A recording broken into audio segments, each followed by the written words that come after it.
6 ستمبر 1965 کی صبح تک کون جانتا تھا کہ تاریخ کے سینے پر جرت اور عظمت کے ناقابل فراموش قصیدے درج ہونے کو ہیں۔ کسے معلوم تھا کہ سرزمین پاک و ہند لا الہ الا اللہ محمد الرسول اللہ کے ماننے والوں کی ہیبت و حمیت سے دہلنے والی تھی، اور کس نے تصور کیا تھا کہ اس مملکت خداداد کی حفاظت کے واسطے بوڑھے، بچے اور جوان اپنی سینوں سے ایسی دیوار تانے کھڑے ہیں جو دشمن کی توپوں کا حوصلہ بھی پست کر دے گی۔ اور پھر 6 ستمبر 1965 کی صبح ریڈیو پاکستان گونجتا ہے۔ یہ ریڈیو پاکستان ہے۔ صدر پاکستان فیلڈ مارشل محمد ایوب خان قوم سے خطاب فرمائیں گے۔ میرے عزیز ہم وطنوں، السلام علیکم۔ 10 کروڑ پاکستانیوں کے امتحان کا وقت آ پہنچا ہے۔ آج صبح سویرے ہندوستانی فوج نے پاکستان کے علاقے پر لاہور کی جانب سے حملہ کیا اور بھارتی ہوائی بیڑے نے وزیر آباد اسٹیشن پر ٹھہری ہوئی ایک مسافر گاڑی کو اپنے بزدلانہ حملے کا نشانہ بنایا۔ پاکستان کے 10 کروڑ عوام جن کے دل کی دھڑکن میں لا الہ الا اللہ محمد رسول اللہ کی صدا گونج رہی ہے، اس وقت تک چین سے نہیں بیٹھیں گے جب تک دشمن کی توپیں ہمیشہ کے لیے خاموش نہ ہو جائیں۔ اور اس کے ساتھ ہی وطن عزیز کا بچہ بچہ جذبہ جہاد سے سرشار ہو گیا۔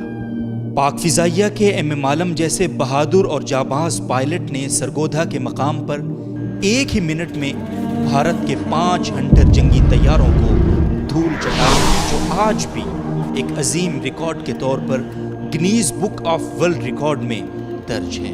سرگودھا کے ہوائی اڈے کے ارد گرد ہائی ٹینشن وائرز ہیں، ان کی یہ تقریباً 100-200 فیٹ ہوتے ہیں، تو ایک ان میں سے جہاز کلائم کیا، اس کو میں نے میزائل مارا اور مجھے پتہ بھی نہیں لگا کہ وہ کب پائلٹ کاکپٹ سے نکلا۔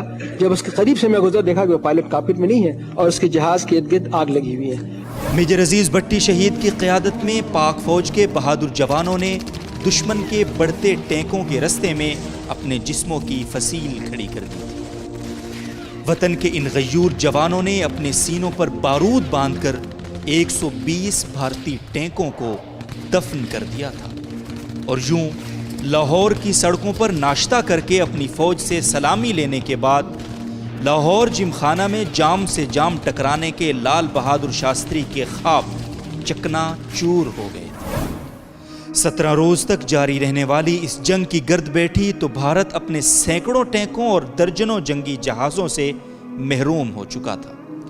اس کے 5000 سے زائد فوجی واصل جہنم ہو چکے تھے اور اس کا غرور دھول چاٹ رہا تھا۔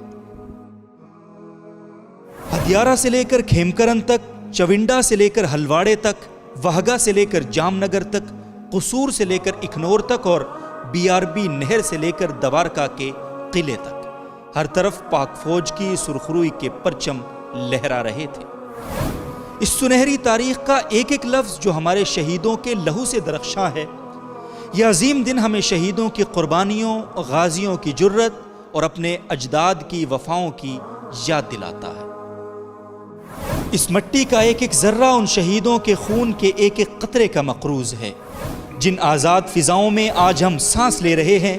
اس کے ایک ایک جھونکے میں ان کے مقدس لہو کی خوشبو گندھی ہے۔ دشمن یاد رکھ لے کہ مملکت خداداد پاکستان کا ایک ایک سپوت اپنے مادر وطن سے بے انتہا، بے پایاں اور بے حد محبت کرتا ہے۔ جب بھی گھیرا تجھے ظلمتوں نے کبھی، مشعلے جان لیے ہم مقابل رہے، ہم نے مر کے تجھے سرخرو کر دیا، ہم بھی تیرے شہیدوں میں شامل رہے۔ پاکستان زندہ باد، پاک فوج پائندہ باد۔